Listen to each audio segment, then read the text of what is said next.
according to their email, according to Hasbro's email, I will receive it. I will receive it next week on the 8th. So I'm looking forward to that. I don't know why YouTube is lagging so damn hard behind. So if you've been sitting over on YouTube waiting for things to start, I apologize. I'm here. It's running. But anyway, so I'll be doing like an unboxing, an opening of that. I'm looking forward to it. To showing you guys everything that came with that. If Hero Quest is your jam, by all accounts, there's no rule changes.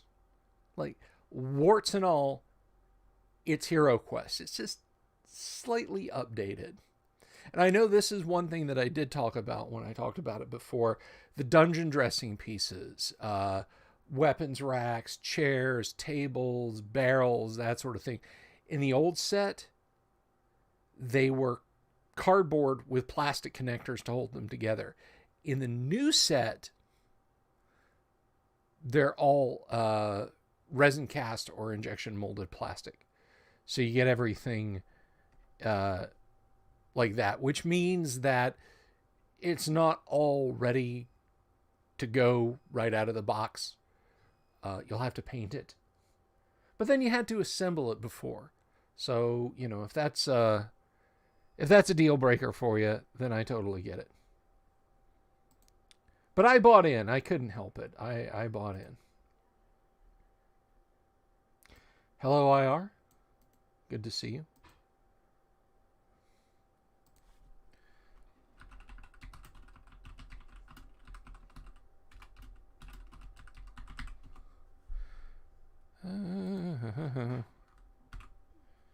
Demetrius, good to see you. Good to see you there in the chat. Good to see everyone. But yeah, so that's what's going on that particular gaming front.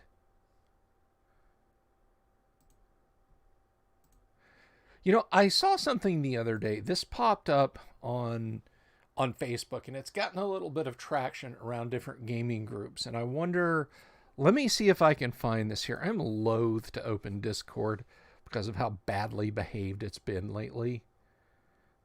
But unfortunately, I shared it on Discord, but I didn't send it to myself. But this is something fun that popped up on Facebook, and I want to share this. Was it in memes? I think it was in memes. Okay. So let me open original and then zoom in on this bad boy. So somebody who plays D&D, I don't know. I don't know what this pertains to. I don't know if this pertains to 5th edition or somebody's 3.5 or Pathfinder. I don't know, and I don't care. I just think it's kind of cool.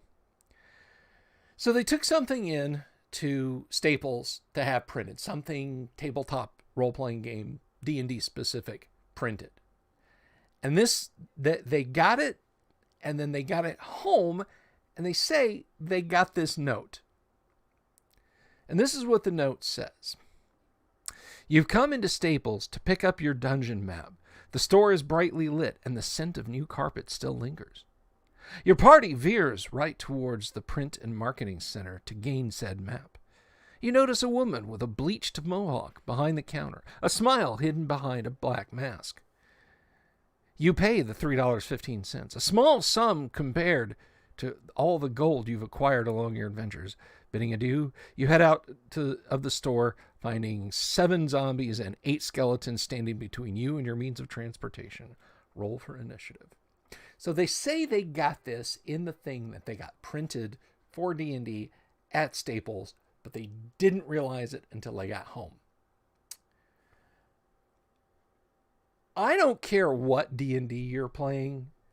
If this is true, if this isn't a case of, you know, and that store clerk's name was Albert Einstein, if this is actually something that happened, then my God, go back to that Staples and find the bleached mohawk lady and say, here's the night we play. Are you free? Although it's retail, she probably isn't, but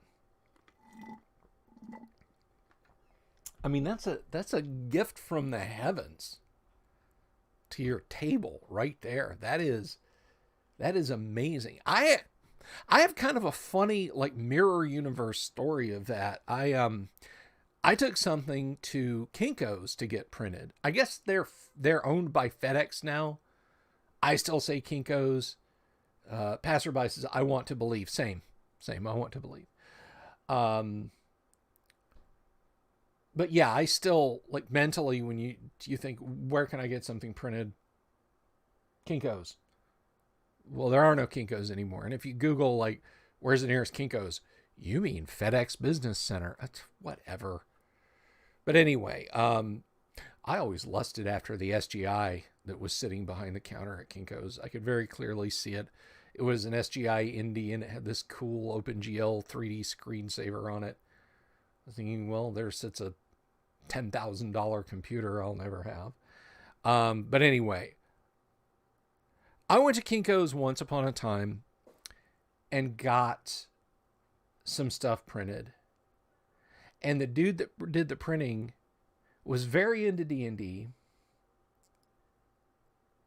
And I said, well, hey, you looking for a game? We play on Friday nights at this time. Awesome. That's great. My schedule is fixed. I get off at like 7 o'clock on Friday evenings. I was right around the corner from the place. He's like, yeah, this is great. Hey, I have a pre-built character. It's a second edition character, but we can adjust it to first edition. If you want me to roll up another one, we had all this great interaction back and forth. Game time came. He didn't show. Not a big deal. That happens, right? So I drop him an email. Don't hear anything back. Drop him another email. Don't hear anything back. Now, the dude had given me his contact information. I just want to make this clear. I was not being creepy, and I was not stalking the guy. The dude had given me his contact info. So I called him. Phone's disconnected. Okay. Or maybe, maybe I wrote it down wrong. Maybe he typed it wrong in the email that he sent me. Whatever. No big. On my way home from work, I stopped by that Kinko's. And I just want to make sure that we're not miscommunicating, that the guy's not sitting there going, I wanted to be I wanted to be at your game, but I had this stuff come up and I didn't hear from you, so I thought you were pissed. Just wanted to make sure. So I stopped by. Hey, is John here? I don't remember the guy's name. This is 22 years ago, 23 years ago. Anyway. Hello, Damien.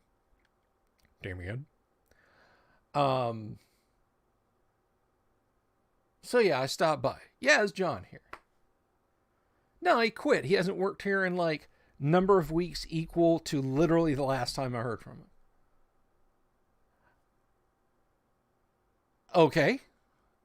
It was just very strange. So it was the exact opposite of this person that took their map. Well, it started out kind of similar to so I hope whoever this was, and again, it's an I want to believe kind of situation, but if it happened, if it really, really went down, I hope whoever you are, thank you, Vinny. I like my shirt too. But I hope that whoever that is goes right back to that Kinko's and is like, this is freshly sliced, farm grown, awesome. Do you want to play in our game?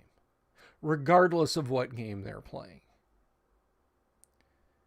And that's how people say, Bill, how do you get your players, man? They can come in from anywhere. You can get players from anywhere. So don't ever think, hey, I can't find enough players. Greetings, James Keck. Glory to you, glory to your observatory. Because you can find players anywhere and everywhere. And that brings me to a little bit of a rant. Look, I am very house proud of the fact that I have 12 players a week in my AD&D game.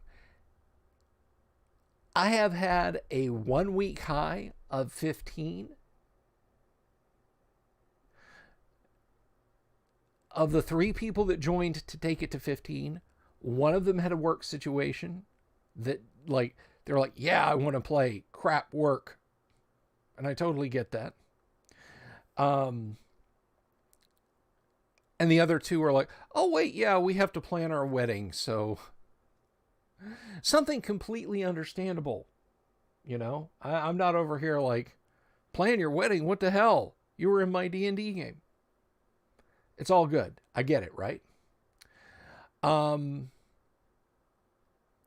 it's 12 players. It's 12 people. Now, let me talk a little bit about my game. And then I'm going to tell you guys, because we've got time tonight. Kyle's not here to discuss other things, so I'll just do this now. I'll spare you guys having to wait all the way till tomorrow to find out what happened in Monday night's game. You just got to wait a day extra, not 2 days extra. So, no weddings in the fall. Yeah. Well, they're getting married on like the 20th of December or 19th of December or something like that. So it is officially outside the realm. We'll know by then whether or not, you know, what our fall will be like. IR and I are both Alabama Crimson Tide fans, but that's for another discussion. Anyway, Viking hat. If you don't play D&D on your wedding day, you're not a real gamer. Well, anyway. And hello, by the way, Kyle. Good to see you in the audience. I've never run a session. I would love to see a session of 13. Awesome. So yeah, I have 12 people playing in my D&D game. Combat works like this. Got a list of players, characters' names. I got a nice Excel spreadsheet. I got their armor class, their attacks, blah, blah, blah, blah, blah. Hit points, experience points currently. Lots of cool stuff listed there.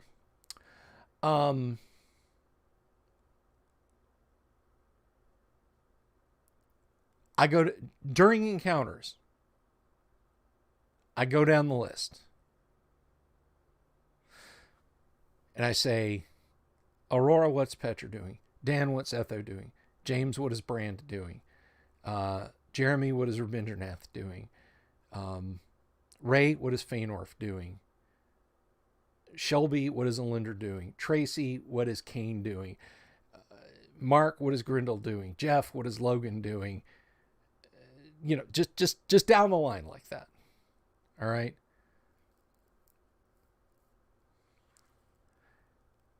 And they all tell me. They all commit to action.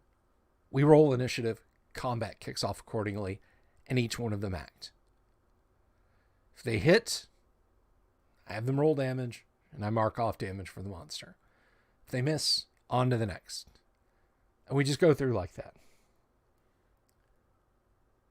Now, in role-playing situations, it's kind of much the same. Is anyone doing anything? You're in the village of Hamlet. You're in the city of Greyhawk. You're in Verbobank. You're in, wherever. You're out on the trail. You're camping out. What are you doing? Just down the line. If somebody says to me, "Hey, man, while Venner and the magic users asleep, I'm going to try and pick his pocket and get that healing potion out," I'll private message that person back. and say, okay, I rolled, you got a successful, so, you got whatever you wanted to steal. Okay, all right. Or if I have somebody say, well, myself and Veteran and Logan are going to go and see if there's a magic sword for sale somewhere in the city. Well, away they go. And I'll give them some time.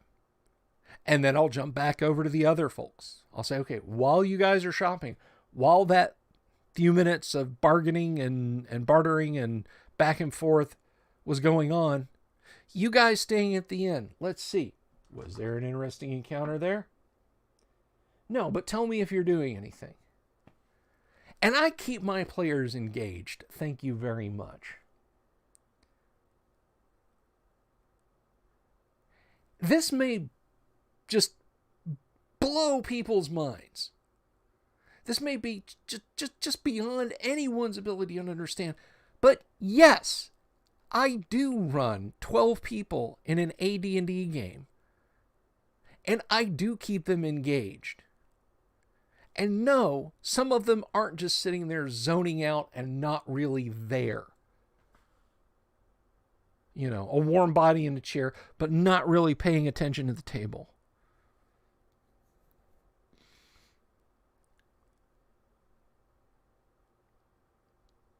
I'm a fucking great dungeon master and writer. So, when people say, how do you do it? Or, oh my gosh, you run 12 people, that's crazy. And I tell you, and I get pushback from them saying, well, that doesn't sound like any fun. I bet half of your players are checked out. Or zoned out or not really there. Honestly, most of the people who say that, all of the people who say that, they've never been at my table. They don't know. They've never gamed with me at a con when I've had 8, 10, 12, 14, 16, 18. I have DM'd 24 people at a convention before through an AD&D game. And in those instances, I've had to walk around the table to make sure that I was getting to everyone, but I did it. And honestly, it's easier on the internet because I don't have a million people shouting at me. If somebody wants to be heard above everyone else, they can send me a PM and I can look at it.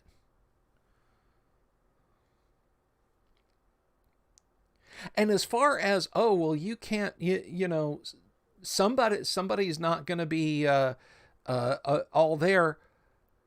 I mean, Kyle just said, I've zoned out and not been aware of game tables of 3 people. Yeah, I'm 1 DM. There's 12 people. There's going to be times when I'm focusing on one person in a role play situation. If I had 2 people, that would be the case. One person might say, well, I'm going to my room in the inn. I'm going to stay in the inn and I'm going to see if there's any rumors about. Okay. So the person who said they were going to bed does what? That's the way it works. But my games work. And if my games didn't work, I would only have 3 or 4 people. Now look, I get it that not everybody is built for 12 players. I get it. I totally understand. I'm not denigrating. If somebody says, man, no, like 4 people is the max I can DM, awesome.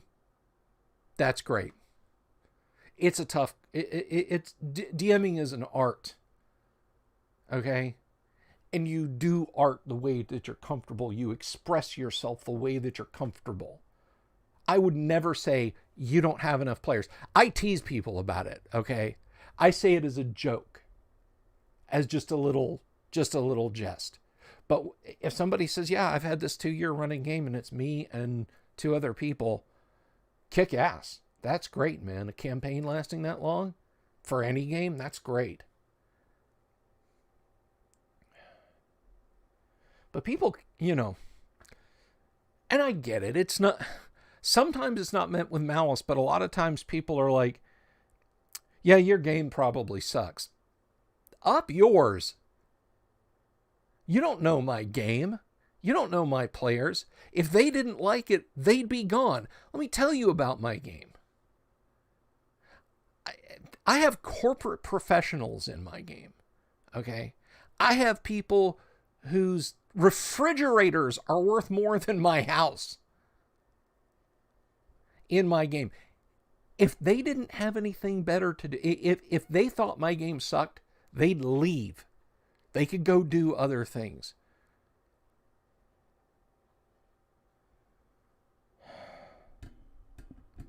I'm American rugby coach material. I don't know. I'm more American football coach material. Anyway, I'm going to get to your comments here. I'm going to see any comments over on Facebook. Oh, yeah, lots. Vinny is burning up the comments over on Facebook. So I found a D&D group at Books A Million a few years back. A million years back. Books A Million. Man, that's a long time ago. Is Books A Million still around? Do I use a caller? So with regard to a caller, it's on a case-by basis.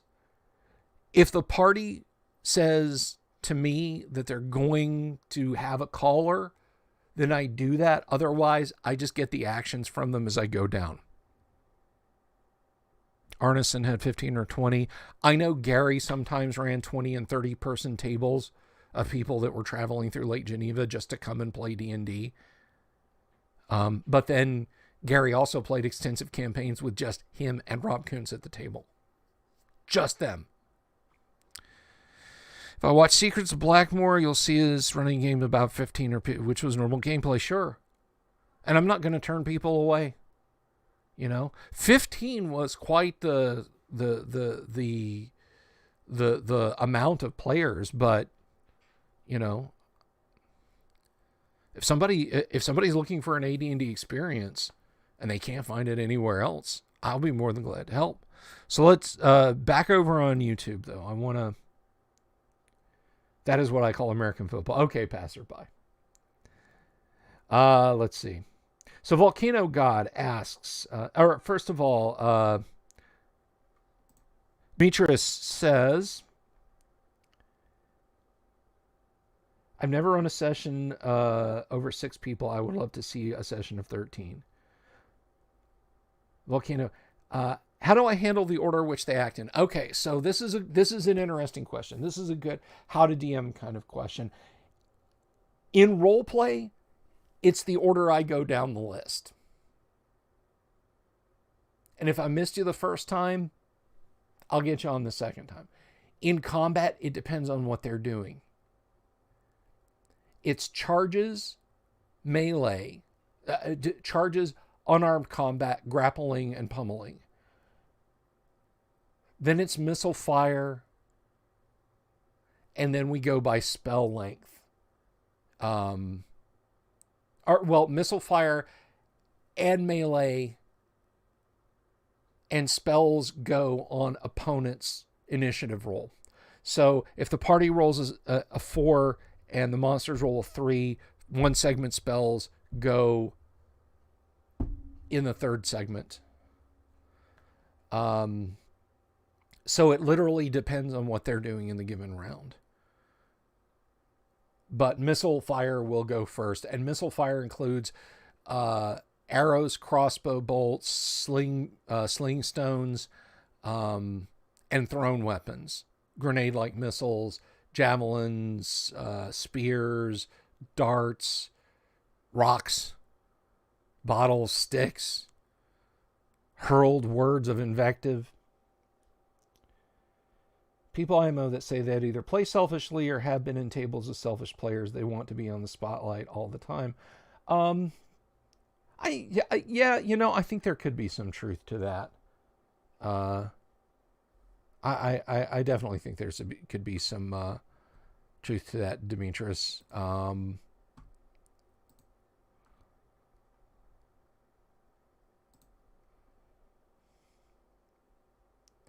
Damien says, I'll admit that I've zoned out during the last couple of Exalted games.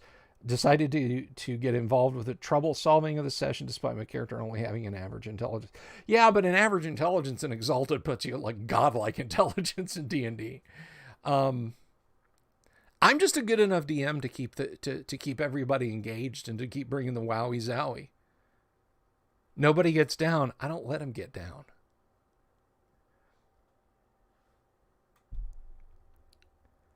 I am the Nick Saban of D&D Dungeon Masters. Vinny hopped over here to YouTube. But yeah, Kyle said I've zoned, not been aware at game tables of 3, and it can come down to game. It can definitely come down to game. Current arc is helping the sorceress on the team find her immortal ex-boyfriend. Her immortal ex-boyfriend has been mostly her and the investigator character show. Had to break the rut. Well, there you go. And I mean, something else I'll do. I think IR's damn responses into my... Is that response IR a reaction to my comment that I am the Nick Saban of tabletop game masters? Look, I'm over here. I'm trying to run an AD&D game, height. And I got you asking me if you can bring a tiefling into my game. This is first edition Advanced Dungeons & Dragons. There are no tieflings. Anyway, I tell my players all the time, look, if you don't feel like you're getting representation in the game, step up or say something. Say, look, man, I've wanted my character to go, and I've wanted him to do thing B over here, but I'm a little, and I tell those players, step up, tell me, step up. Yeah, no half-orc dragonborn, sorry. No half Modron, quarter gelatinous cube, quarter demon with a Cambion backflip and a twist of Solar in my games. Sorry. Paladin, assassin, thieves. Rogues, excuse me. Rogues. IR saying, I stopped just short of calling myself. Dude, sit in on one of my AD&D games. I am a great friggin' DM. I'm a great friggin' DM. All of the moving parts, I keep moving. I keep all the plates balanced and spinning. That's just how good of a DM I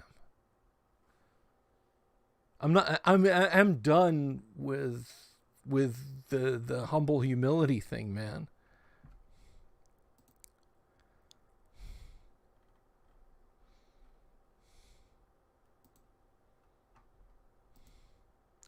I'm just that good. I just created a Hirnong rabbit folk.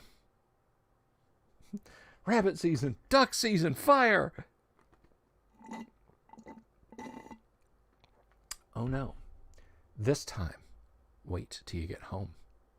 So to give you guys a taste, a continuing taste of how good of a DM I am, I'll tell you how the Monday night game went. So, as you recall, or maybe you don't recall, I don't know. In the previous session, the party was in the lesser caverns of the Lost Caverns of Sojkonth. They found a gallery with 6 passages out of it. Next to each passage was a carved stone face that when they got within a couple of feet of it would say, "Turn back! This is not the way!"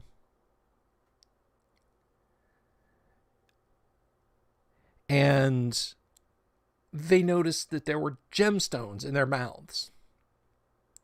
Well, they figured out how to get the gemstones out. Let's say stick out your tongue, and and they take the gemstones off. Well, finally,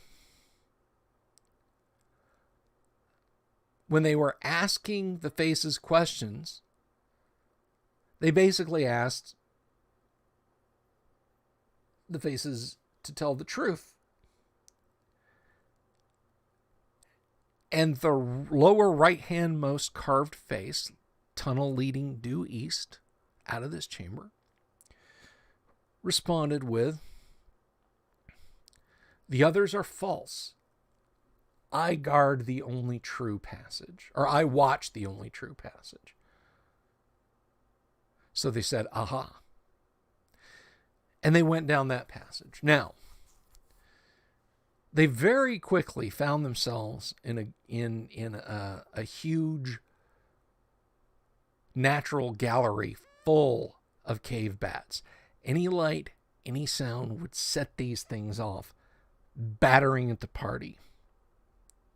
So they were very careful. They extinguished all lights, with Logan the Ranger saying, "Hey, let's extinguish all our lights," and moving as silently as they could, stirring up as little noise as possible. They eventually got to a junction that led to a couple of dead-end passages, but due west, they found a twisting, curving passage, short, only about 30 feet long, but it did kind of curve around.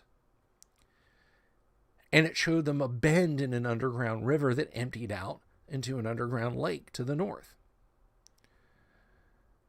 So they contemplated what to do about that. Should they try and cross it? They cast continual light on a coin and threw it into the lake. It sank down beyond the illumination ability of the coin, the 60-foot radius of continual light. So they said, deep little lake. So they went back and said, well, maybe we can go north. So north they went, and it was then that they were attacked. Speaking of losing light, studio light just died. It was then that they were attacked by cave morays. They drew their weapons and they started fighting, and the sound of the fighting and the glowing weapons and everything else brought bats, lots of cave bats, plenty of cave bats. And everybody started taking damage, not just from the morays, but from the cave bats. The morays were difficult to hit when they were pulled back into their little holes in the wall before they would strike out forward. And the cave bats basically are a natural, they're, I guess, what would the term be for Mamorpaga? It would be a DPS. It was a DPS situation where every round they're being scratched and bitten by cave bats. There's no 2-hit roll, and there's no we'll just kill all the bats. There's thousands and thousands and thousands of bats. And basically it's incumbent on the DM. Every round, every character takes a D10 damage. So that's 13 D10 every roll. So that's 5 points for the first character, 9 points for the second, 4 points for the third, 3 points for the fourth, 2 points for the fifth. Oh, is this going to go down to 1 point? Yes, it went down to 1 point. 1 point for the sixth, but then 1 point for the seventh. 9 points for the eighth. And so on. You get the idea. So it's this march of damage down the party, and they're fighting the cave morays. So they try an ice storm to hold off, is it an ice storm? Yeah, an ice storm spell to drive off some of the bats. And then out of a wand of frost, also create a wall of ice. And that's where we left last week. This week we pick right up there. The party casts some healing. They get far away from this and they cast some healing on themselves. They say, well, we got the wall of ice to protect us from the bats for a little while. Let's explore around a bit. So while they're discussing, because they come to like a northern fork, a slightly northwestern fork, and a sharper northwestern fork. And they're in the junction with these three passages, one that goes due north, one that goes slightly northwest, and the other one that goes west-northwest. They're in this junction. The paladin is looking around the corner because the west-northwest seems to open into a larger cave. They're casting healing spells. The party's discussing what to do and where to go. The paladin basically loses a surprise, and a couple of Fomorian giants that had snuck up get 3 rounds each. Well, 3 segments each of total surprise. And for determination of landing blows, each segment counts as a round. So the giants proceed to pummel the paladin. Each one got 1 hit in, but that's 4d8. That's an average of 16. I think it was like 42 points of damage that the paladin took from the Fomorian giants right then, right there. Characters already used the lay on hands ability, by the way. Everybody hears this, rushes up, and starts dealing with them. Now, fortunately, the area is open enough that the Fomorians quickly get surrounded, but they're given as good as they're getting. The ranger got smashed for 21 points of damage. One of the giants got lit on fire with a lucky throw from a lit bottle of oil. Which, by the way, if you're on the Discord and you missed this little announcement the other day, we have a great die roller in the Discord. It's called Familiar. The syntax is, and I'll type this up, it is .roll. So if you look there in the YouTube chat, .roll or .r,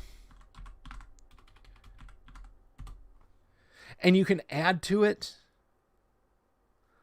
You can do some functions with it. I'll type that into Facebook too. So you can do 1d20, 1d6. You can throw weird dice at it. You can do like 1d7, 1d16, 1d13. If you want to generate weird numbers like that, odd, non-platonic solid numbers, it will gladly let you generate. So when you're looking at the spell users or the magic user spell list in the player's handbook, and you want to just randomly pick one from 1 to 24, you can roll 1d24. It has a couple of other fun functions. If you do .splash and type in a liquid, oil, acid, or holy water, that is if you miss when you throw it, because there's a chance that the vessel will hit and still splash a little bit of burning oil, a little bit of holy water, or a little bit of acid on a target and still inflict a little bit of damage to it. So if you miss, you can just do .splash oil or .splash acid or .splash holy water. Holy water is 2 words. And finally, it has a .char function. If you type in .char, it will generate using 4d6, 6 sets of stats, which you can then arrange to taste, Kyle, and generate a character with it. Kyle would call that a bug, not a feature. But anyway, back to the game. So the Fomorians were thrashing. But eventually the party does kick their asses.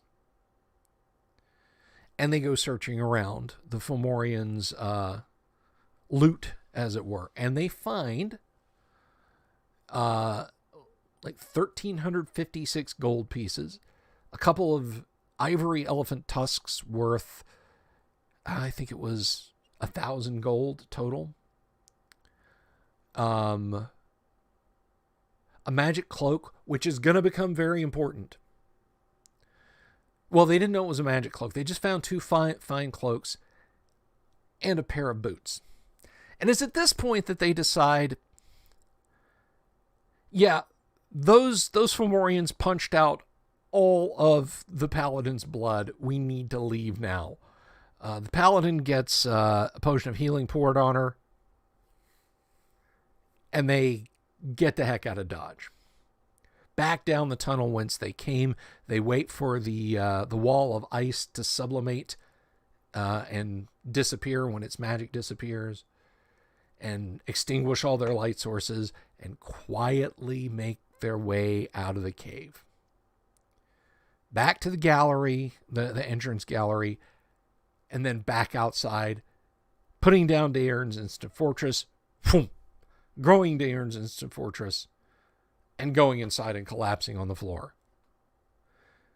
Resting overnight and proceeding to heal each other up.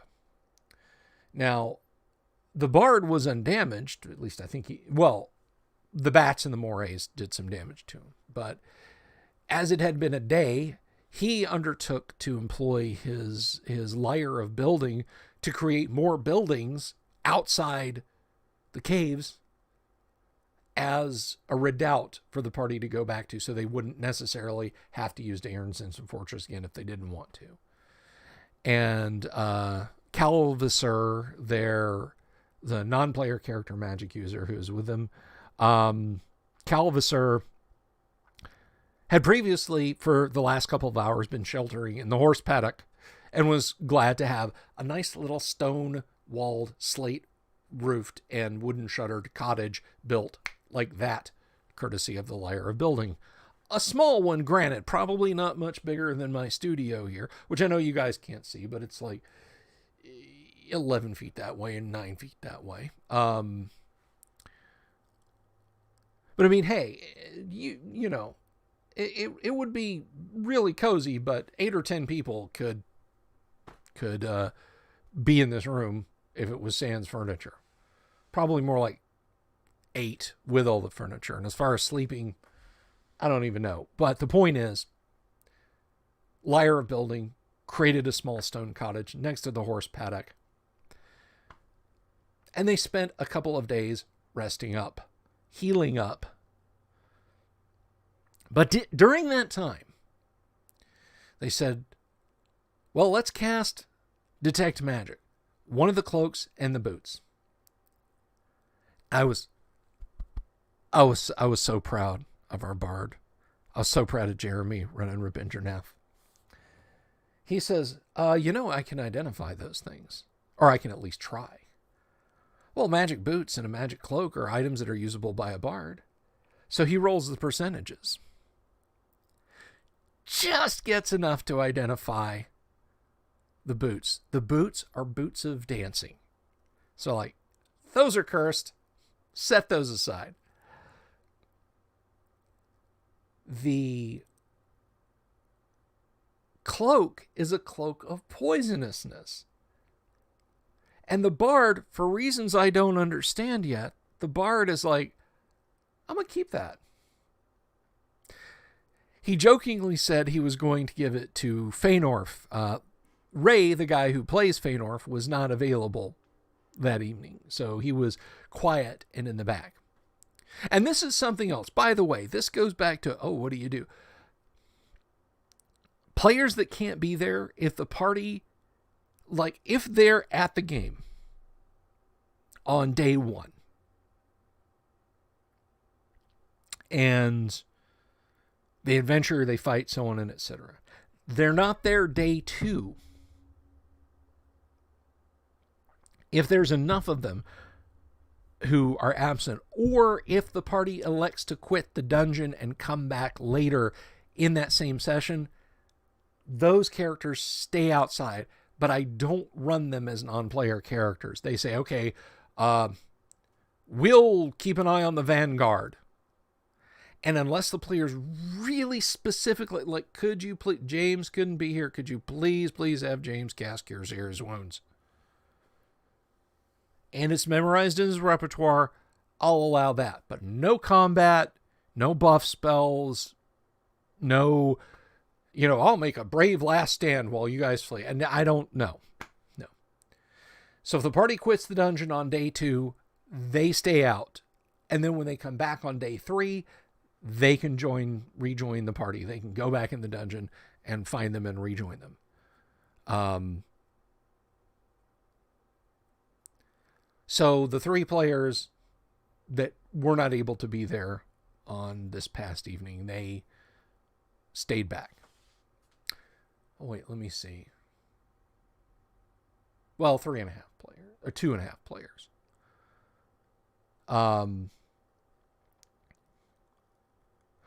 So Jeremy Rabindranath jokingly said, I'll give the cloak to Feanorth.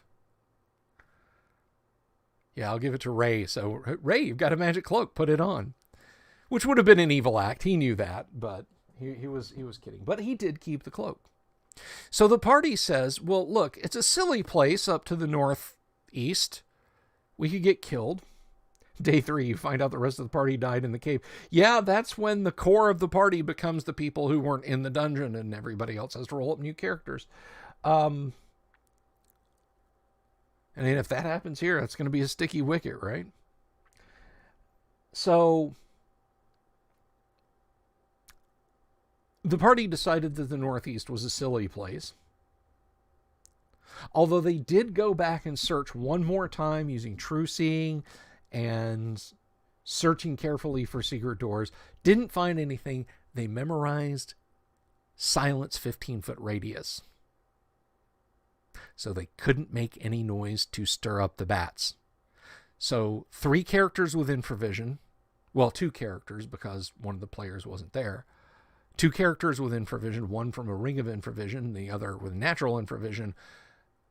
The party holding onto a rope with silence 15-foot radius cast on them, moved to the north, searched for secret doors, searched further in the Fomorian lair, didn't find anything, came back down, silence 15-foot radius, vanished almost as they were re-entering the gallery, and they said, well, what do we do?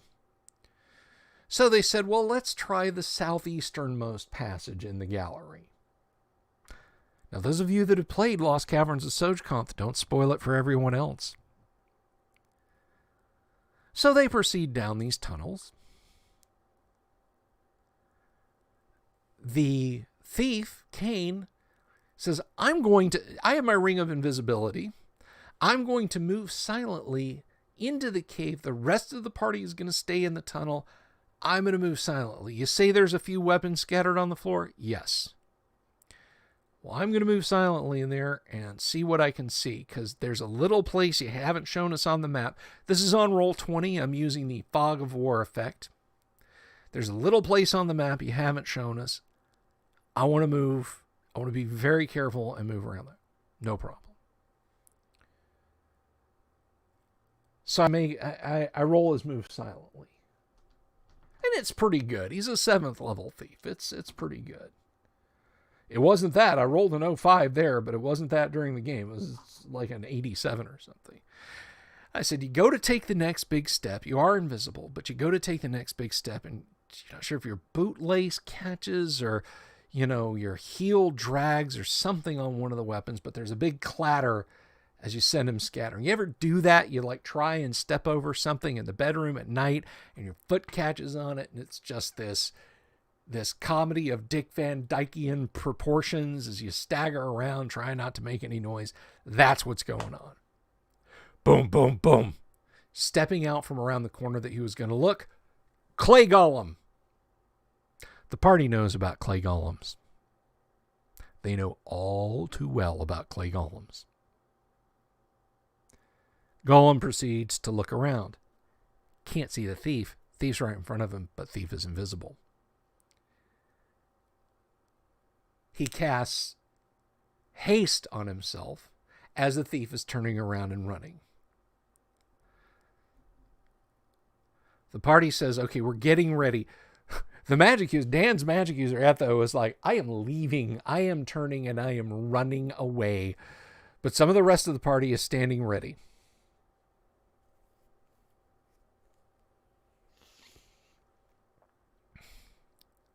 So here comes the Clay Golem, faster than anything that big and heavy should move. Bum, bum, bum, bum, bum.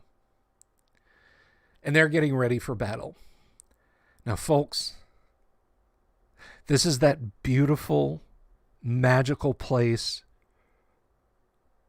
where unicorns and hot single women who want to date you and free beer and all the other good things comes from. It's also where superlative, excellent role play in what would just be a normal combat situation comes from. It is a magical place because Jeremy Rule, the party's Bard Rabindranath, says, I step up and with a flourish, I offer the golem this fine cloak. Now, I make a reaction roll. And you might be asking me, Bill, why would you even do that?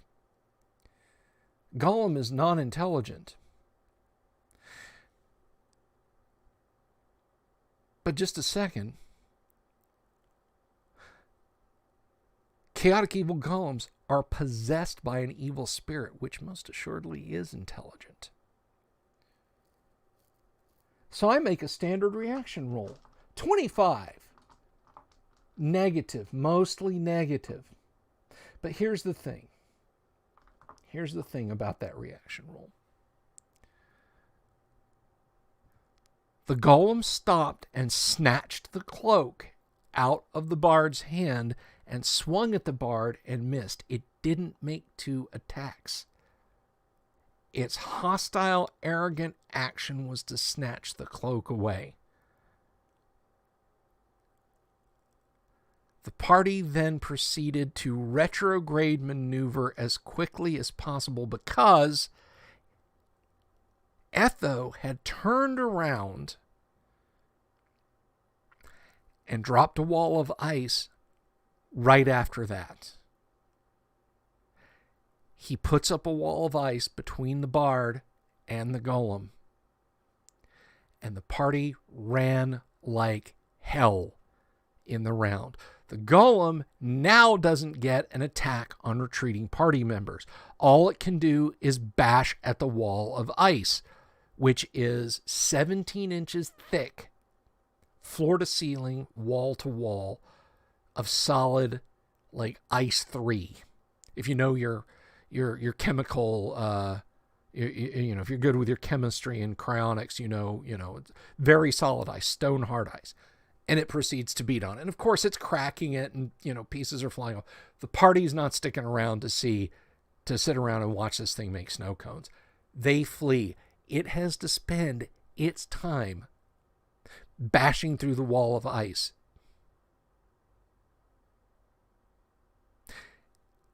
Folks, that was absolutely amazing role play on the part of one player. And it bought them enough time to get out of a tight situation with a golem. They ran back to the gallery of 6 exits.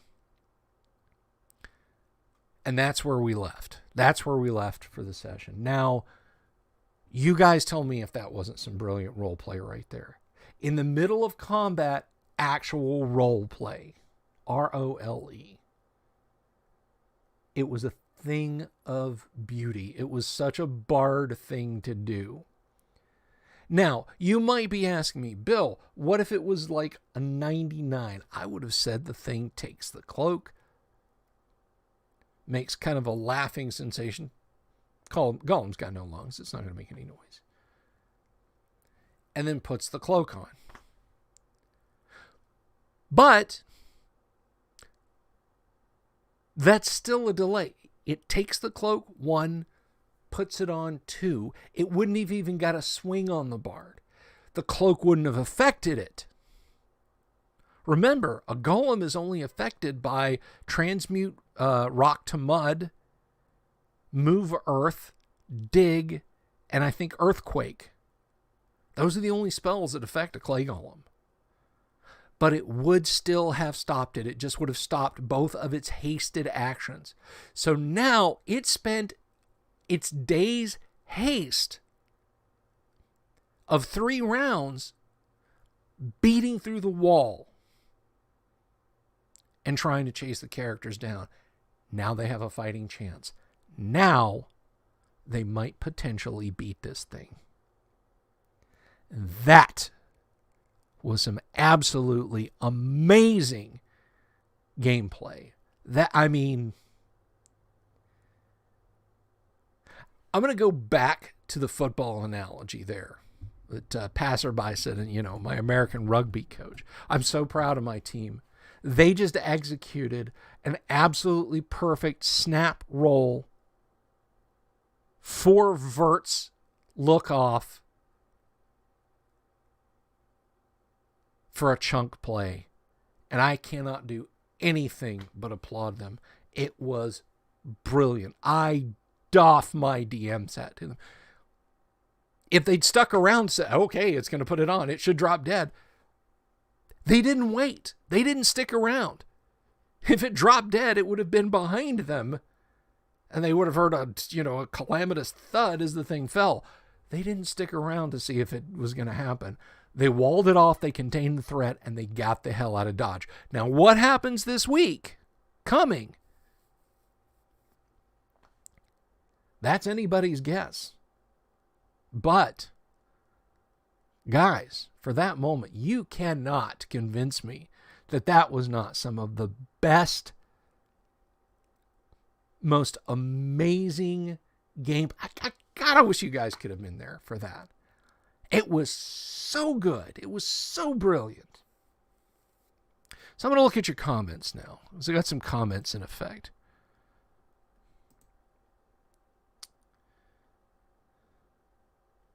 Vinny says, my only issue with AD&D first is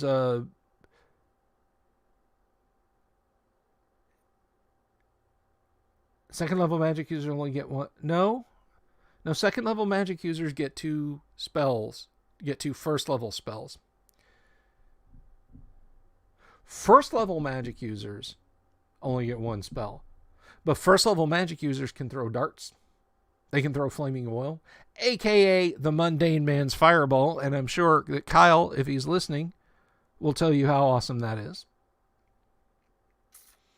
They can use a pole. A staff. I've always treated the staff, an 8-foot staff from the 2nd rank. If the magic user can only cast 1 spell a day, cast shield, then use your staff from the 2nd rank. You might not hit anything. You might splinter an orc's head. Now, I think the magic user's fine. I think the magic user's fine. I mean, darts are better than a bow and arrow. Somebody did the math on darts and was like, you're going to hit more often with thrown darts than you would, because you get 3 of them and your chance of hitting goes up the more of them you throw.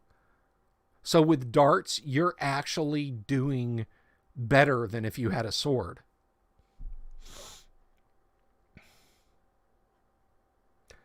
Wear a shield on your back so enemy rogues can't backstab. Won't work. I mean, if the rogue is in a position to backstab, you don't know he's there. You don't think he can't just lean around and get you in the kidney? Or hobble you? I mean, a backstab does not mean from just above the hips to just below the shoulders and between the bounds of the rib cage. That's anywhere back here. That can be like, get you at the base of the skull. Slit your bicep open and tickle your wishbone, It can be anything. It's an attack from the rear.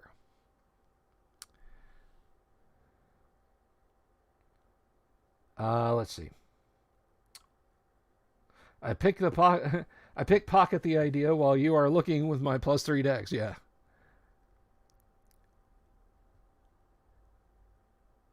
Ask your DM if your mage can still put on a helmet even if it's a padded cap. I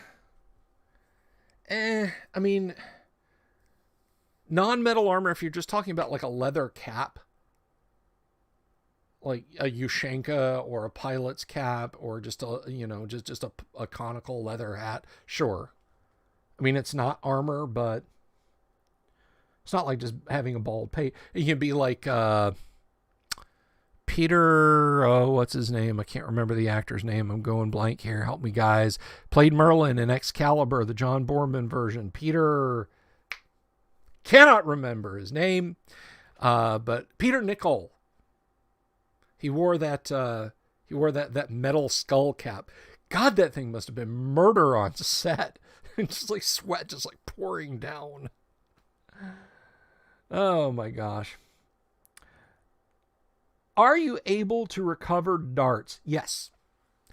Missile weapon recovery is 50% of expended missiles. If you only threw 3, I would say 1 is lost. The other, there's a 50-50 chance, and the third one you recover. So basically it would be like, okay, you can't find one of them. The other one, you recover on a 1, 2, 3. I rolled a 2. You find it. You find the third.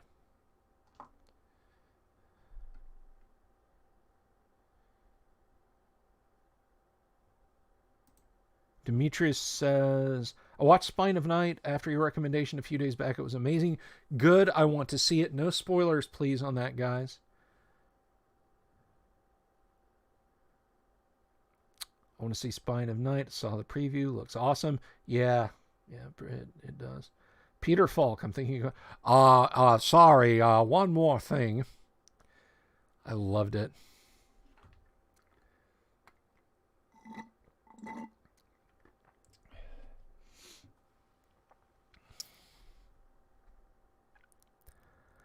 But yeah, that was Monday night's game. And everybody who was there had an action. Everybody did stuff.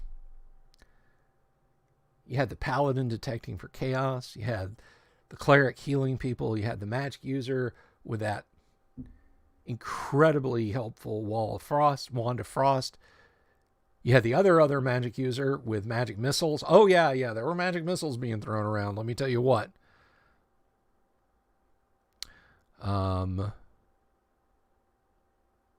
So lots of good stuff. You know, it's going to bug me. I'm going to have to look this up.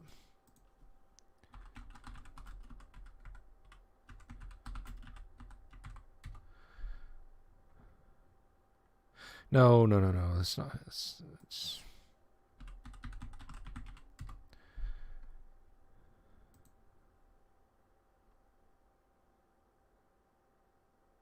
I'm sorry. Nicole Williamson is his name. Passed away in 2011. Nicole Williamson.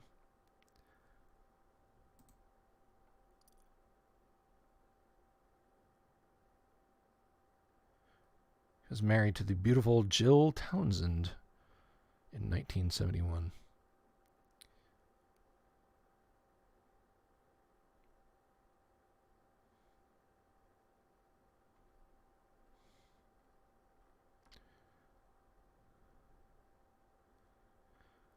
So yeah, that's that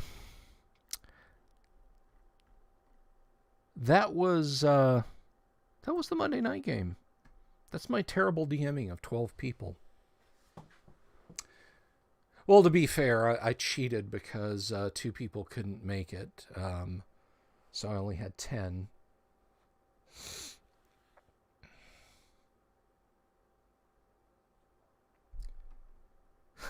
Damien's a Clay Golem. Meep. Yeah, you don't want to get punched by a Clay Golem. You never want to get punched by a Clay Golem. My only gripe with a Clay Golem is I think they are under XP'd. Don't use the book XP for Clay Golems. It's only like... You know, I want to look at this now. So for those of you not familiar with... if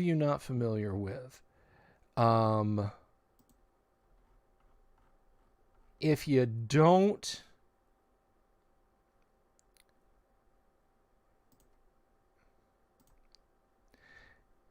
if you don't have a copy of the Dungeon Master's Guide, get one. But let me see. No, I'm going to have to go in I want to look at this, and we'll wrap this up. But it's Mike Mornard. I can't remember. I don't know. I think it was Mornard, was trying to justify the shitty amount of XP you got for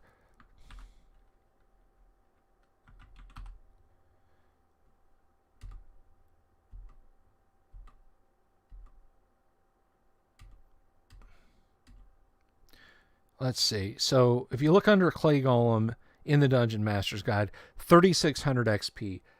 I think that's just incredibly too low. I think you should refigure the Clay Golem and it should be much beefier. In terms of XP you get out of it. So don't use the book XP for the Clay. 3,600 I think is too low. You know what? Let's do this live. Let's do this right now. I'm gonna let's open the it's still not. Let's see. I'm just gonna open Acrobat and we're gonna Dungeon Master's Guide. Okay. So we're gonna go down here. And we're gonna refigure the Clay Golem's XP, and we're going to see if it really only is 36. I don't think it's 3,600 XP. I think that is incredibly too low.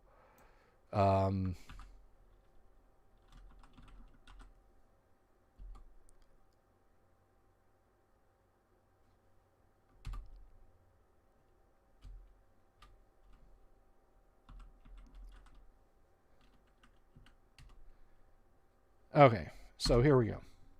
The monster is effectively 11 hit dice. So right off the bat.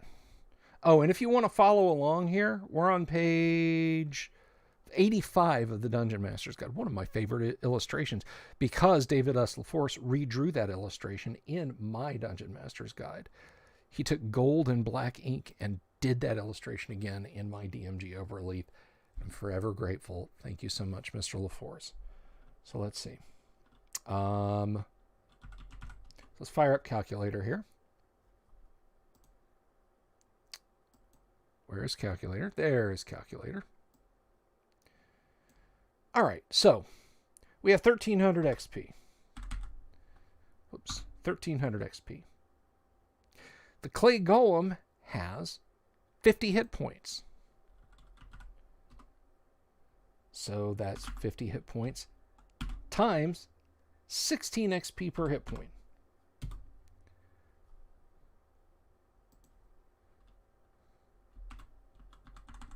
So that's, whoops.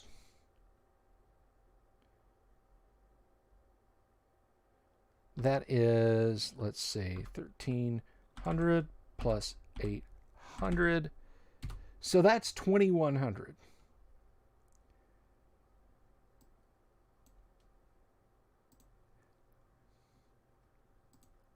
Hello, Ricky, back from class.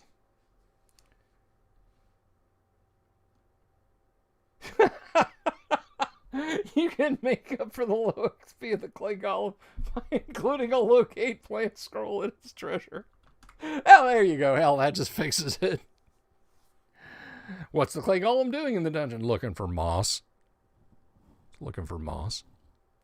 All right.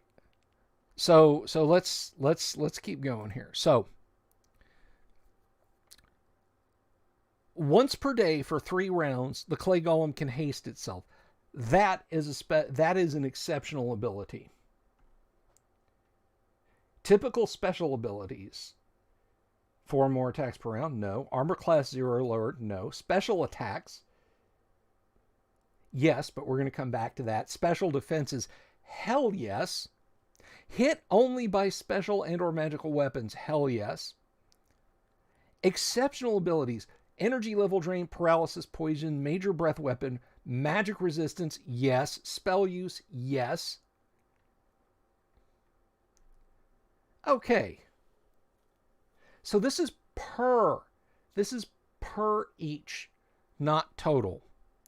So, special defenses, immune to most spells. I'd say that's pretty titanic. So an 11 hit die creature, this thing is immune to most spells. So that's plus 850. That's 2950. Now,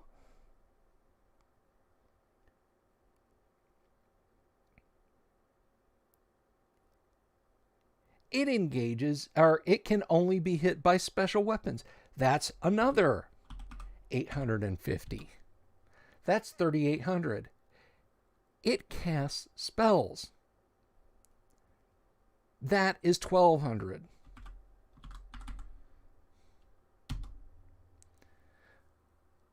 The XP value for a Clay Golem should be 5,000 XP, not 3,500 or whatever it was before. It should be 5,000. 11 hit dice, 50 hit points.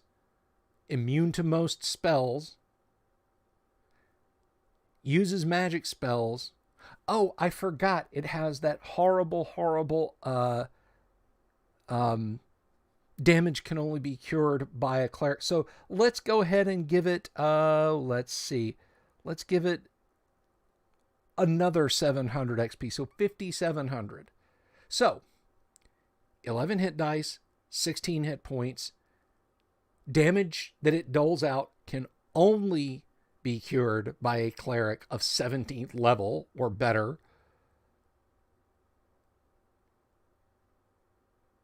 Did I say immune to most spells? Because it's immune to most spells. Can only be struck by magical blunt weapons, and it can haste itself. Guys, this thing, 5,700 XP, period. Don't take the 3,000 XP. If you don't like the monster's XP, then don't kill it. Sneak past it and take its stuff. Exactly. If the party could find a way to turn this golem around, or had been able to find it without being found by it,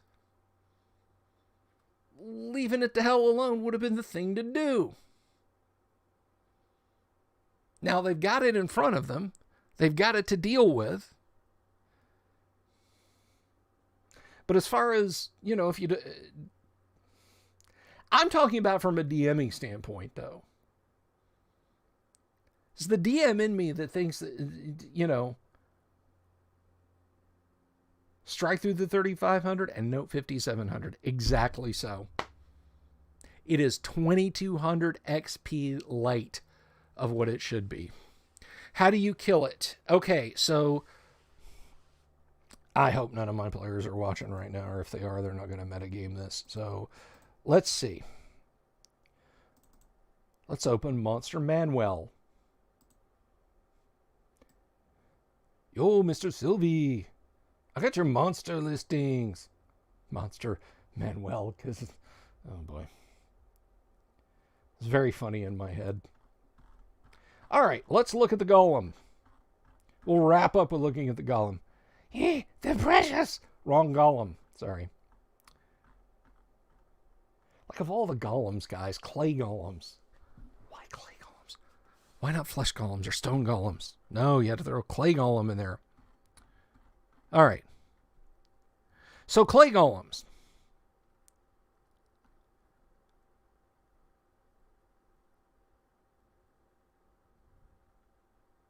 Can only be struck by blunt magical weapons such as hammers or maces. Other weapons do not affect it.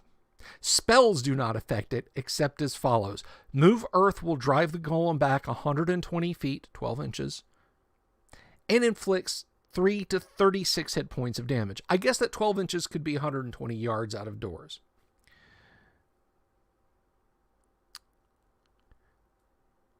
Disintegrate will slow the golem. It won't destroy it. It will slow the golem 50% and inflicts 1 to 12 hit points of damage. God, imagine you've got a magic user who can cast Disintegrate, and you're like, guys, I got this. And it just like slows down a little bit, and you see some of the clay crack and crumble, but it keeps coming. And an earthquake cast directly at it. Let's see, I said rock to mud, and that doesn't do anything. An earthquake cast at it will stop it from moving that turn and inflict 5 to 50 hit points of damage. So Earthquake will basically act as hold monster for a turn and inflict 5 to 50 points of damage. Now, it has 50 hit points. It's possible that an Earthquake could destroy it.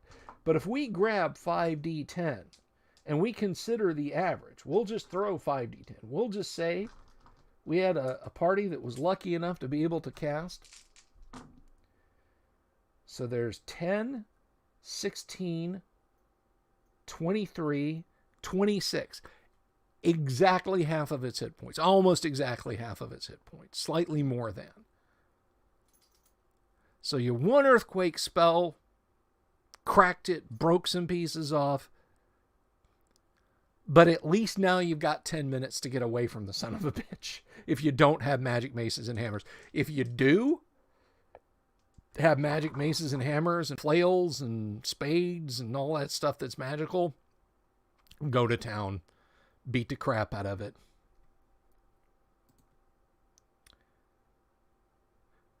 The Golem is the Terminator. Yes. Yes, it is.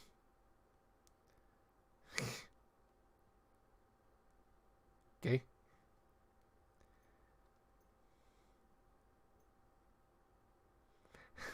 A Sumerian to go cuneiform on it. The Golem is, yeah, the Clay Golem is the Terminator. Flesh Golem is Frankenstein. Flesh Golems are like almost intelligent. But yeah, Flesh Golem is Frankenstein. Clay Golem is Terminator. The Iron Golem and the Stone Golem are horrible enough as it is. You forgot to say please.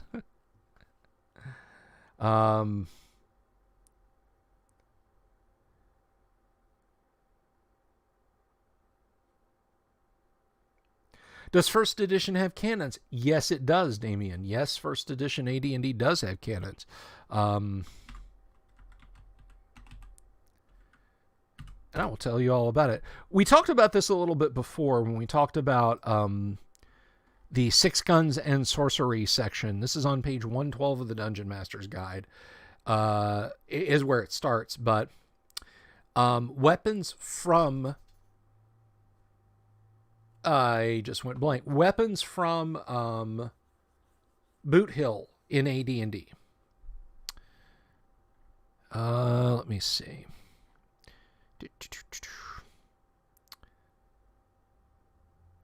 So a cannon. Now, AD&D gets a lot of grief for its cannon only doing 3 to 12 points damage. That's like average 7 points. But you got to remember, it says specifically canister, and the cannon they're talking about are mountain guns, which were kind of the law rockets or bazookas of their day. They were really short, stubby cannons, designed, as the name might imply, to be dragged up the side of a mountain and used at close range as kind of a super duper shotgun. So there are cannon, they fire canister, not solid shot, and they do 3 to 12. And as it's not magical, I would not treat it as damaging of a golem. My God, a golem cut loose in Boot Hill would be just nightmarish for the residents of Dead Gulch Pass. Or whatever.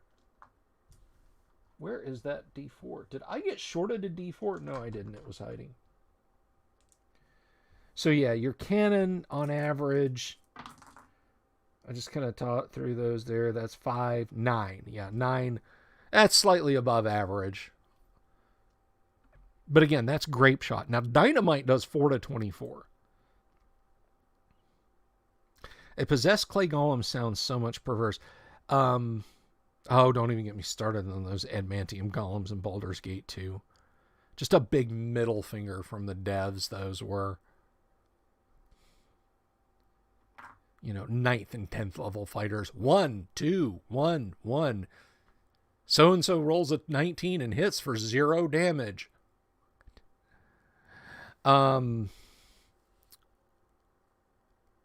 See, I don't know. Damien, I would treat that almost as like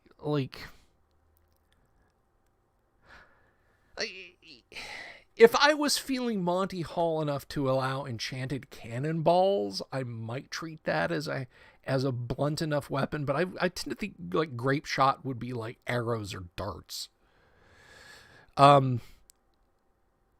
So the Clay Golem is, I believe, it's from Jewish folklore. The golem is, and it did get out of control. That is where the golem originated. We have the power of the internet here, so let's see.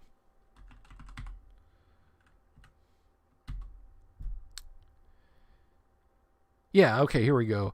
Golem is an animated anthropomorphic being in Jewish folklore, which is created entirely from inanimate matter, usually clay or mud. In the Psalms and medieval writings, the word golem was used as a term for an amorphous, unformed material. The most famous golem narrative involves Judah Lo ben Bezalel, the late 16th century rabbi of Prague. Many tales differ on how the golem was brought to life and controlled. According to Moment magazine, the golem is a highly mutable metaphor with seemingly limitless symbolism. It can be a victim or villain, Jew or non-Jew, man or woman, sometimes both. Over the centuries, it has been used to connotate war, community, isolation, hope, and despair.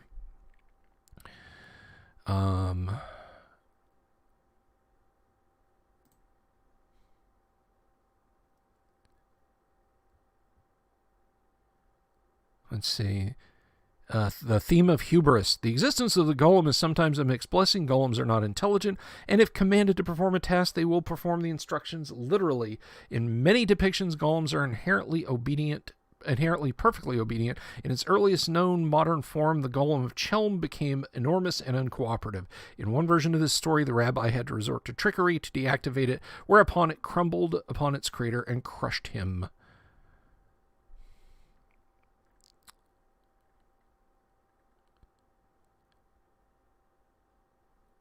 So, yeah. Golem.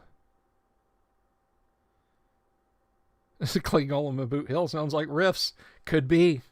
A Clay Golem of Boot Hill, but it's okay because the party has torque grenades from Gamma World. There's riffs. There's your riffs content for the night.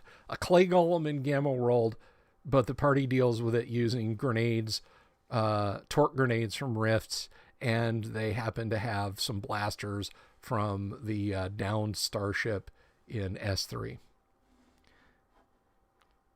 Golem.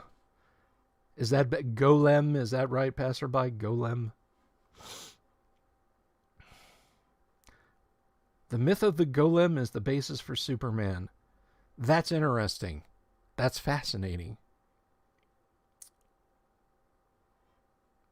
So anyway, the party dealt with theirs with a wall of ice and the offering of a poison cloak. And that was the Monday night game, and that was some brilliant friggin' role play. So stuff coming up next week. I believe. Wait, is it next? No, it's not next week. It's tomorrow. What am I even saying? Tomorrow I'm going to be doing a thing.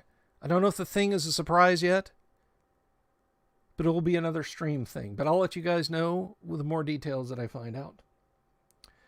A Czech strongman goes by the nickname Golem, and a Czech monster truck outfit calls itself the Golem Team. Just that there is a Czech monster truck outfit fills me with just childish joy. I love that. A Czech monster truck team. Is that not the ultimate expression of the final refutation of communism from Eastern Europe? We are capitalists now. I want monster truck. I want monster truck to crush Ladas and Trabants. We drive truck back and forth across little stinking communist cars, da? Oh God, pray for us. My wife just adopted a puppy. What kind of puppy? We're not leaving this chat until you tell us what kind of puppy. We have to know.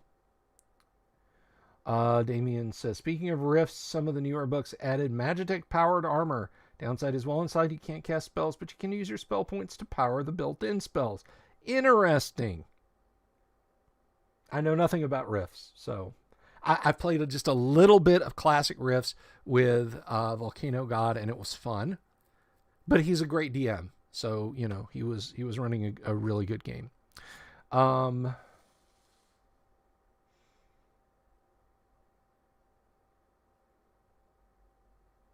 Yorkie, oof. Yip.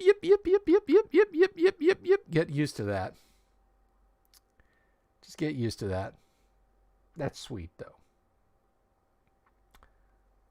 Feed that dog biscuits and gravy so he gets nice and tubby.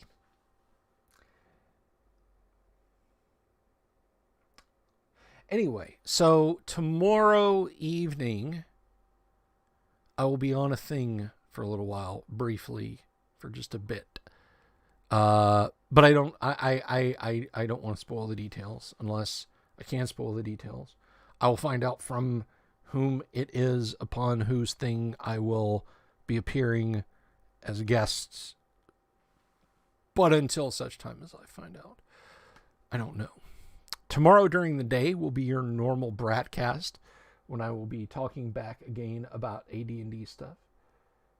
Maybe we'll fix more AD&D monsters. Maybe we'll talk more about some of the hiccups in the AD&D XP tables and why you shouldn't necessarily rely on those.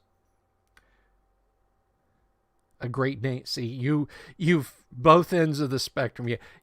Your third dog, you got to get in the middle. You got to get like a Labrador. Get like a Labrador Retriever, like a nice 75-pound dog. No, I won't be appearing on the Joe Rogan show. I think just appearing on Joe Rogan's show is like a felony drug offense these days. Hey, welcome to the show. You want some DMT? Well, I wasn't gonna. It's in your coffee. Your pupils expand. Yeah, we got it. I was looking at the Wikipedia there, Vinny. Friday, I will let you guys know about Friday tomorrow. I got a lot of stuff happening Friday. Monday we'll be back for more fun content. Next week is going to be also up a little bit in the air. I might not be doing a Thursday and Friday next week, but I will try to make it up to you guys. You know what? Next week, late Thursday and late Friday night, I will do streams. But during the day is going to be Nicked Gerware, which means not Gerware, in case you're wondering.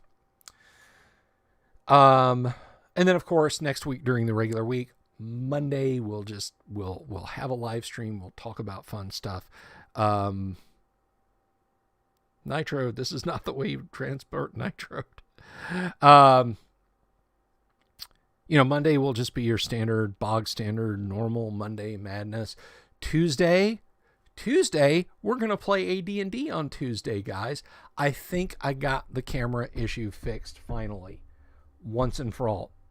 So in OBS, there are different profiles for different camera setups.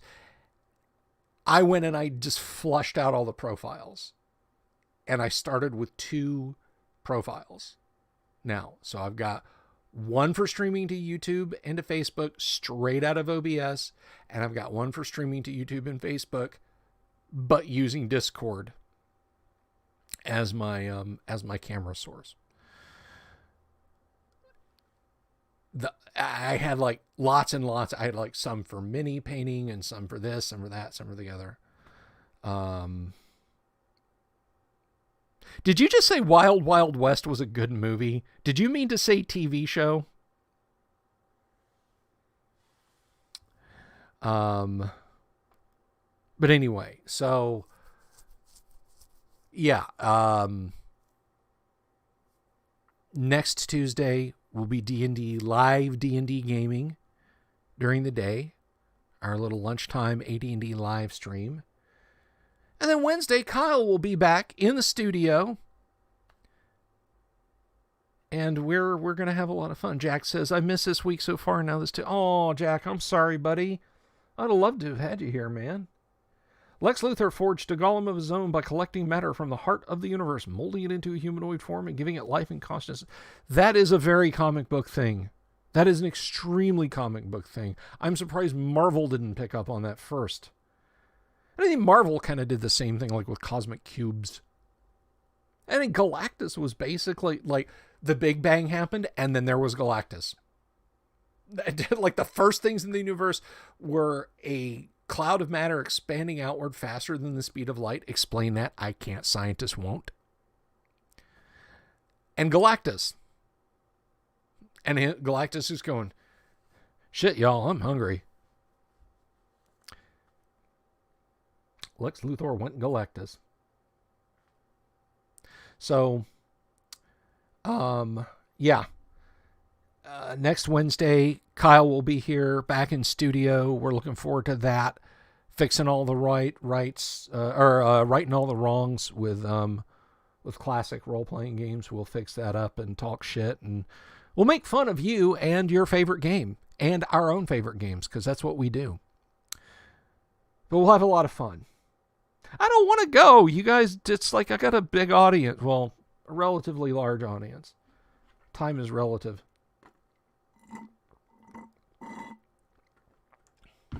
In the words of the immortal Fred Sanford, when you was born, you was blessed by Mother Nature, and your face was cursed by Father Time. That was to Aunt Esther. Wouldn't Ben Grimm represent the mythical golem? Golem, excuse me. I don't know.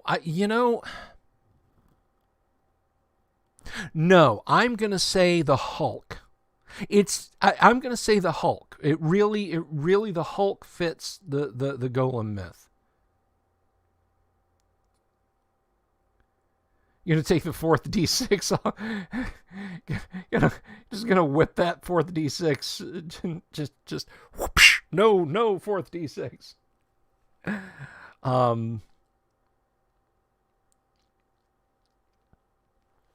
But yeah, no, I don't have to. We can shoot the shit here. I can hang out for a little while.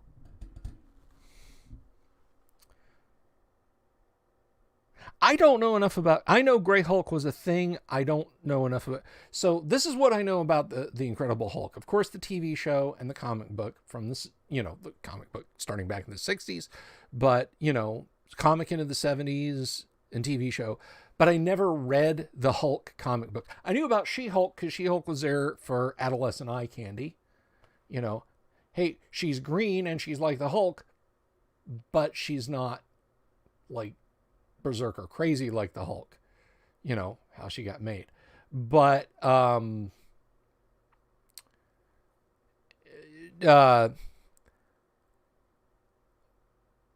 next introduction to the Hulk was in Marvel Secret Wars, which is probably one of the best ever runs of a comic. Like, we have a starting and end point arc, and after that, it's over. Ensemble piece.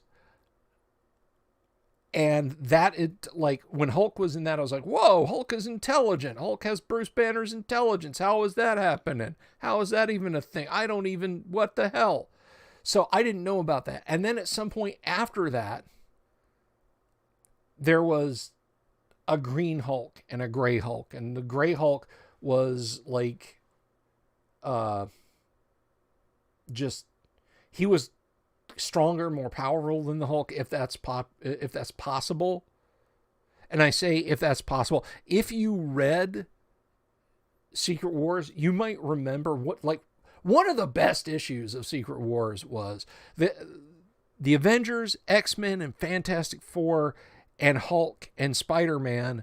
Although Spider-Man may have been part of the Avengers at that point. I don't remember. But anyway, all of the heroes got a mountain range dropped on them by Doctor Doom. A mountain range dropped on them by Doctor Doom. What stopped it from crushing them flat? The Hulk. And there's this amazing illustration on the cover. Like 4/5 of the cover, the top of the comic book, there's the Marvel Secret Wars, there's the logo over here, there's the thing right there, and down at the bottom, it's a little illustration. All the heroes are like this, down in a crowded little cave space. And Hulk is standing there, and he's got his arms outstretched like Atlas, and he's holding up this mountain range over him. And the caption on the cover says,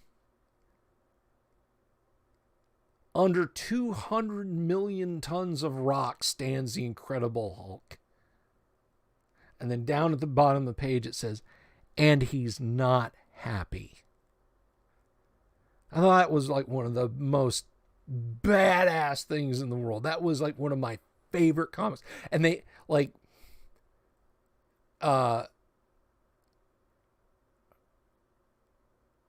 they had to keep him angry to keep his strength up.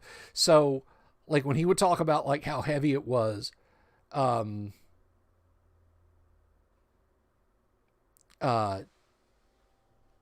Mr. Fantastic, Reed Richards, would start insulting him. And like, it wasn't funny. It was like some pretty hurtful things he was saying, but he was getting him to do it. And what they did to get out, well, there were two ways that they got out. Reed Richards and Tony Stark figured out a way to get Human Torch to power Tony's repulsor blasters with his Nova energy and blast a tunnel out through think about a mountain range, right? A mountain range. So, when I think a storm like hit him with light, it's just like everybody that can energy project was feeding into Tony's power armor and out his repulsor discs. And somebody commented just before they did that, "I hear a tapping sound," and they realize, hey, Thor's not with us. Thor must be like tapping on the side of the mountain. Well, Thor saw this happen, and Thor was hitting the side of the mountain range with Mjolnir as hard as he could. You know, the god of thunder is knocking like skyscraper-sized craters into the side of the mountain trying to get to them, and they're just hearing tink, tink, tink, tink, tink, tink, tink. And right about the same spot, Iron Man lets go with his Nova Blast, and just like, you see that time lapse photo of like the side of Mount St. Helens disappearing, and that's the effect that they got. So, I loved Secret Wars. I thought it was an absolute that was 80s Marvel at their peak. That was literally some of the best comic book work Marvel had ever done. Honestly, in a way, there was no way from that point except down in terms of storytelling. That was like one of the best, because it was a perfect blend of kind of like, you remember how goofy team ups could be sometimes, like, why are Power Man and Iron Fist teaming up with the Eternals? What could they possibly, why are the Starjammers and Black Panther fighting? It's just come up with just a weak ass reason and throw them together. But no, it was it was just top tier storytelling. And what's funny is, like, you can get the entire run of Secret Wars either in a trade paperback or individual issues, except issue number 7. Why issue number 7, you might ask? Because the heroes all get their costumes destroyed, like knocked to pieces, fighting Doctor Doom. The super powerful creature, the Beyonder, had gathered pieces of planets together to make the world that he wanted the heroes to battle on. And one of the planets he just literally picked up a section of and stuck it to this world, had this alien race on it. And they basically had a fabricator. You'd put a helmet on your head and you'd think about what you wanted to make, and it would fabricate for you. Like Captain America's shield got shivered fighting Doctor Doom. And Cap wanted his shield back, so he literally spent like hours combing through the wreckage from the battle. Every tiny sliver of the shield he got together and put in the machine and said, just make it whole again. And it was basically a wish machine. So Spider-Man's like, I need a new costume. I'm Spider-Man. Machine says, no problem. Here's this thing. It didn't do this for anyone else, but it was kind of funny. The machine says, okay, well, let's see. A spider. What's a spider? Let me look in your brain. Aha. I got you. Spider. Okay. Suddenly, Spider-Man, black costume. And that day in 1984, in the summer of 1984, when that issue dropped, launched an entire universe of Marvel lore. From that little point forward, the first appearance of Spider-Man's black costume, because the machine said, no problem. Here's an alien symbiote that's going to make up your suit now. And when it gets to Earth, you're going to go nuts. Because I'm reading your mind, and a spider is this carnivorous being, right? And you want to wear the carnivorous being. I'm going to make a symbiote of a carnivorous being, and you can wear it around. So that's that particular issue. If you want Secret Wars, get the trade paperback if you can find it. Because if you buy 12 issues, you're going to get 11 for really not much more than cover price, $2 or $3 a piece if they're in decent shape. And that issue there will set you back several $100s. So it's like 1, 2, 3, 4, 5, 6, $3, $4, $5 a piece. No problem. I can get one a month. 8, 9, 10, 11, 12. Wait a minute. Where's 7? Oh, there's 7. Oh, yeah. I'm going to have to hawk the car. Anyway, now I have truly gone on too long. I think we're gonna call it an evening now. I'll just read some of your comments in passing. If anybody else has got anything. I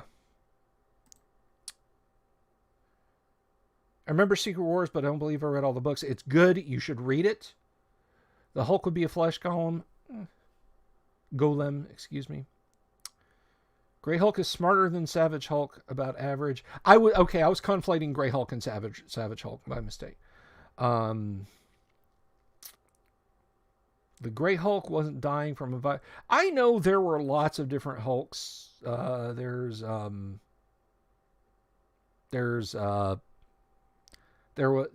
Green Hulk, and there was a Red Hulk, then there was a Gray Hulk,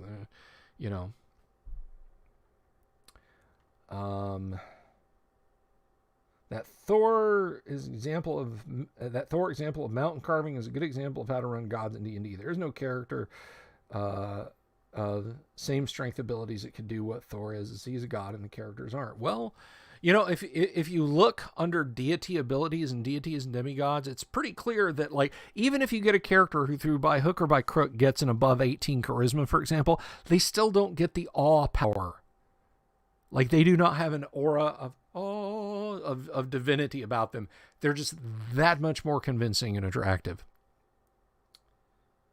Why, Jason Aaron, did you give Black Panther vibranium braces last year? I don't understand that. Artist got tired of drawing the webbing. Number 7 going for 20 on eBay. Really? Because there was a time when that thing was a princely sum. That is amazing. I'm serious. In the 90s, in the 90s and early 2000s, the appearance of the black Spider-Man outfit was like, holy crap. Yeah, get your Get your Amex blackout, man. I still have number 1. I've got Spider-Man with Kitty Pryde issue right before Spidey is sucked into Secret Wars. You're quite welcome for the extra time. We kind of wandered all over the place. We talked about computer games, and we talked about D&D, and we talked about Golem, and we talked about schedule and stuff like that. And we rounded up with comic books, good old-fashioned American comic books. But you're quite welcome for me giving you guys a little bit of extra time. Thank you all for listening. I've gone on for almost 2 hours now. This is the longest stream I've done in a long time. So listen, you guys have an absolutely wonderful night, whether you're on Facebook, whether you're on YouTube. If you stuck it out this long, I really appreciate it. You guys are awesome. I have an awesome audience. Check me on the Discord, yo. Now, I haven't been pimping Bards of Greyhawk. They're still getting a new media presence together, and when they do, they'll have more. IR, please reach out to me. I want to do credits. I want to do like an opening B-roll for the stream with the wonderful music that they created me. Summer Mountains is just fantastic. You guys, thank you all. Have an absolutely fantastic evening, rest of your evening. And I'm going to be back tomorrow afternoon. And we'll have fun then, okay? All right. Take care. Love you all. Bye-bye.